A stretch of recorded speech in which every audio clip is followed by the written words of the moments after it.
All right, welcome to another round of test drives. This time, Ferraris. We're starting off with the GTC4Lusso T. It's a new V8 turbo of the GTC4Lusso, which is the 4-seater, more spacious, comfortable for passengers.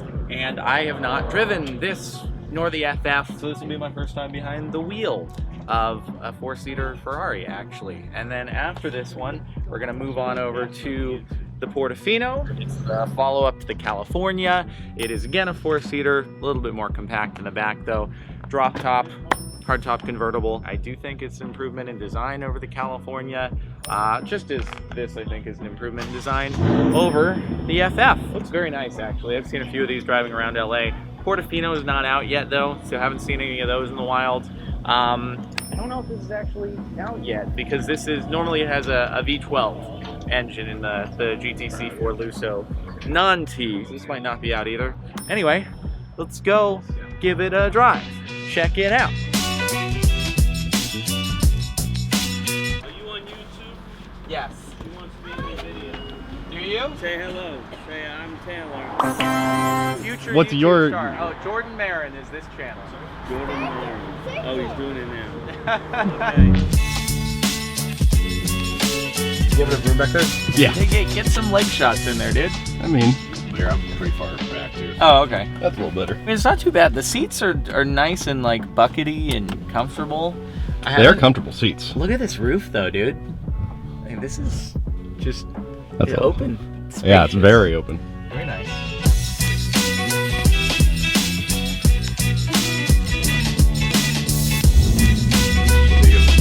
Right, so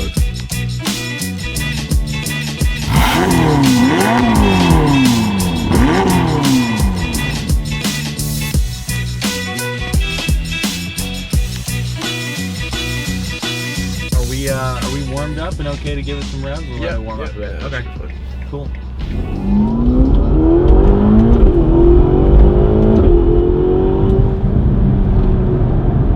Definitely still has power. Yeah, just a little. Just a bit. It's definitely smoother suspension than you get in like the 458 or one of the V12 models. But this is a car that you would take on a road trip coming up from LA to here or something like that with passengers, which you can't do in the 458. So this has 609 horsepower. Starting price is at $330. Twin turbo V8 engine, rear wheel drive as opposed to the 4-wheel that you get on the GTC4Lusso non-T. Suffice to say, it's still pretty quick. It's a very similar sort of driving setup to the 458, so it feels quite familiar. It's not floppy steering in a bad way, but it's it's less stiff than you get out of the 458. You can still place it on the road though. It feels nice. It's sort of along the same feel as I was getting from the DBS Superleggera. Does it have a suspension lift on it? I believe so. Yeah, that's the button right here. Oh, okay. Position of the buttons always just changes slightly. I'm like, I don't know where anything is anymore.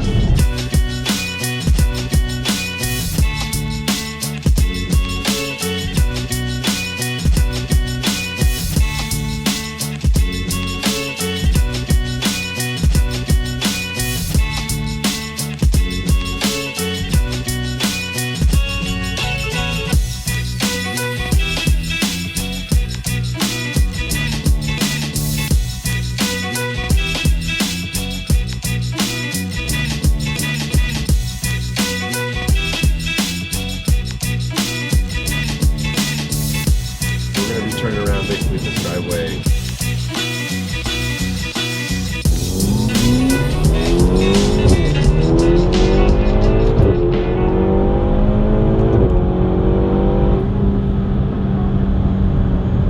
Yeah, it doesn't accelerate like crazy fast, but for like a GT car, it goes, yeah. I mean, hey, if you're just wanting to have something that you can take to the grocery store in style and then do a canyon drive on the way back from it, this isn't a bad choice for it at all. The main difference I feel is just the steering is much softer. If you just want to go easy on yourself, do like a one-handed turn or something, which is much more difficult to do in the 458. You kind of have to do two hands at all times, and this will do it for you. Also, it's obviously being a turbo engine, it's a little bit more muffled in the exhaust noise, but that's just how that works.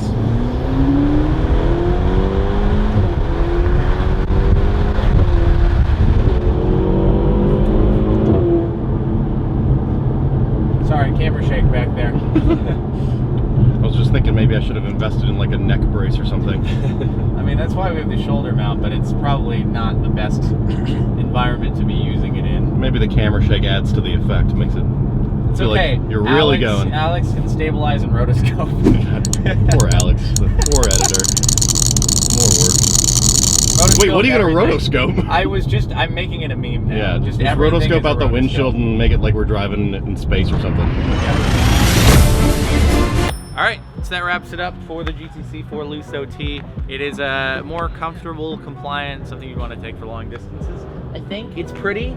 Not having gotten enough hands-on in front of this to the regular Lusso, can't really identify the styling differences, but they are there. You had a little bit of room in the passenger seat, right? It wasn't Yeah, it was terrible. pretty cozy back there. Had some nice, like, really deep bucket seats. It seems like it'd be pretty comfortable, actually. Yeah, for a nice long drive. So, yeah, anyway. All right, we're gonna jump into the Portofino now. It's getting ready right over there for us.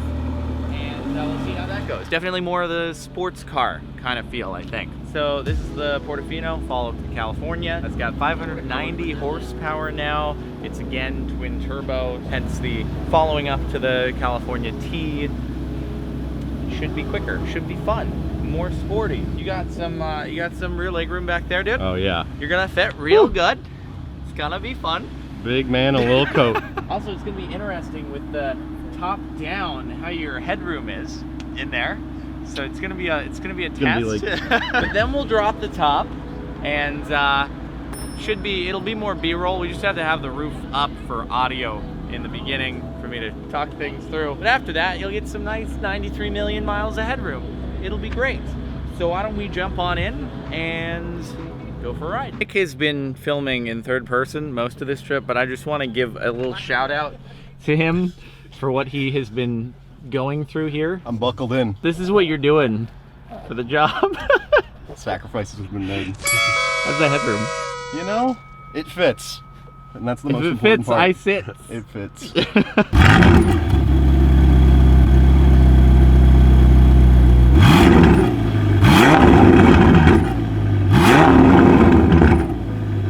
Okay, well, we are off. Feel much lower down, both relative to the road and just the hood of the car in general, but I'm wearing my hat, so I don't want to put myself too much higher. So same route? Yep, same deal. Stupid GoPro. Oh, wait, shoot.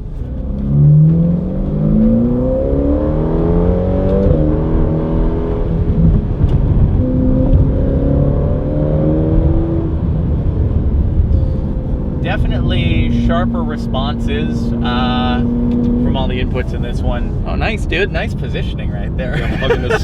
Definitely louder. Still a twin turbo, but you get a lot more exhaust noise in this one than you do in the Lusso T.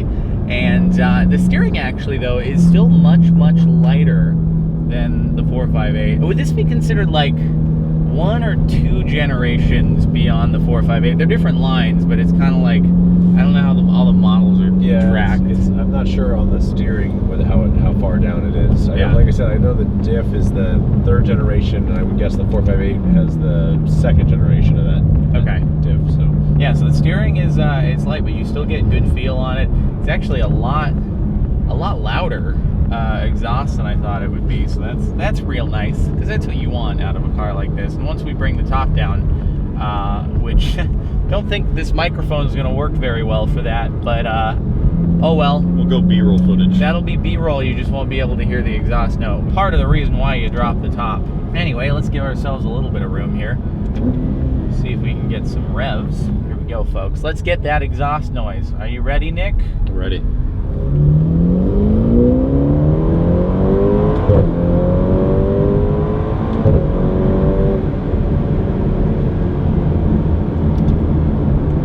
Not bad at all. It doesn't have too much, with the roof up, there's not too much road noise. That's one thing I do notice, is that everything, it feels very solid in that there's no like creaks or squeaks. I have a few of those in the 458. You kind of expect that under most sports cars, but it feels very, very solid. And the same can be said for the Lusso as well. I guess it just feels like further on down in the engineering technology progress line. So that's probably why.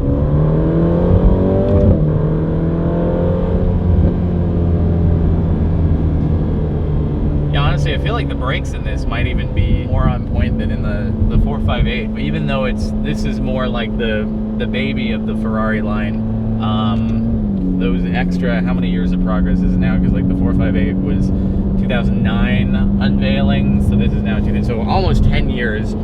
I guess a lot can happen in that amount of time. I mean, just the power figures of all cars in general these days is ridiculous. The fact that so many cars are now pushing out over like 600, 700 horsepower on the regular, kind of wild. Let's see. Maybe give ourselves one more run. Sorry, I'm giving. Wait, okay. I was trying to give us an acceleration, but that's okay. You can do that too.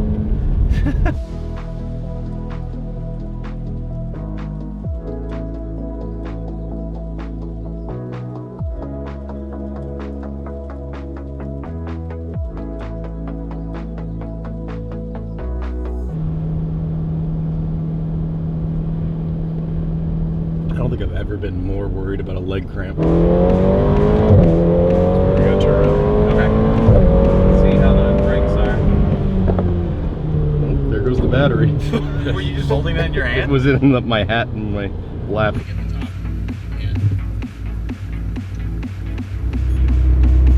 have caught that out earlier. All right.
All right, so that's it for the Portofino. Definitely what I'd opt for if I wanted to do like some canyon carving, something like that. On the other hand, for a long road trip, especially if someone's gonna be in the passenger or the back seat, probably gonna wanna go for the Lusso. Because the back seats here, as Nick has experienced firsthand, are not the most conducive to a long trip, but that's okay. You fit. Was it more comfortable when the top was down in the back? Then I could have, you could at least straighten get my your head back. up. Yeah, it sounds nice, better than I would expect out of a twin turbo car, especially once you get the top down, which we couldn't really get just because of the wind noise and all that. But suffice to say, driving with the top down is good. It's a little bit chilly this morning, but otherwise it's definitely what you want to go for. So anyway, we'll wind this video down. Thanks so much for watching. Hopefully you've enjoyed.